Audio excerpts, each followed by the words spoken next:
बहुत समय पहले बिहार के एक प्रसिद्ध गांव में धनीराम नाम का एक सेठ रहता था। उसके पास गांव की सबसे बड़ी हवेली थी, ढेर सारे खेत, गहने, अनाज के भंडार और सोने चांदी से भरे बक्से। लेकिन उसके दिल में गरीबों और जरूरतमंदों के लिए एक कतरा भी दया नहीं थी। अगर कोई भूखा उसके दरवाजे पर आ जाता तो वह गुस्से से भगा देता। लोग कहते थे भगवान ने सब कुछ तो दिया है इसे, बस थोड़ा सा दिल नहीं दिया। एक दिन एक संत साधु उस गांव में आए। उनके चेहरे पर तेज था, पर कपड़े फटे थे और शरीर थकान से चूर। वे गांव में घूमते हुए सेठ के दरवाजे पर पहुंचे और बोले, भिक्षाम देहि सेठ जी, कुछ अन्न जल मिल जाए तो प्रभु का नाम लेकर आगे बढ़ जाऊं। सेठ ने घृणा से साधु को देखा और चिटकते हुए कहा, जाओ यहाँ से, मुझे तुम्हारे जैसे फकीरों से नफरत है। मेहनत करो, भीख मत मांगो।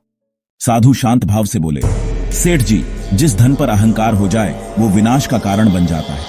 आज मेरा अपमान कर रहे हो, लेकिन याद रखना, समय का चक्र सबको बराबर कर देता है। सेठ ठहाका मारकर हंसा और कहा, मेरे साथ कुछ नहीं होगा। मेरे पास सब कुछ है, धन, घर, जमीन। मेरा कोई क्या बिगाड़ लेगा।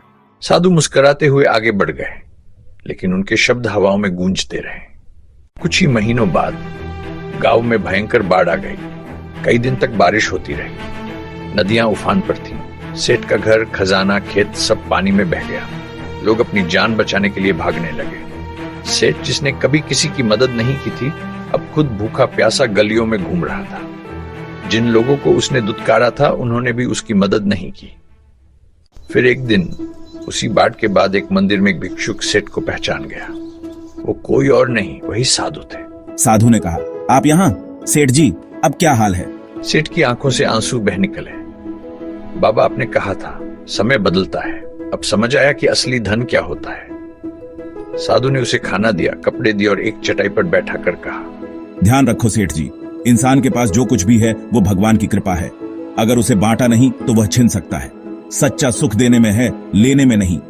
कहानी की सीख, धन पर अहंकार नहीं करना चाहिए। सेवा, दया और विनम्रता ही असली पूंजी होती है। समय कभी एक सा नहीं रहता, इसलिए दूसरों की मदद करते रहना चाहिए।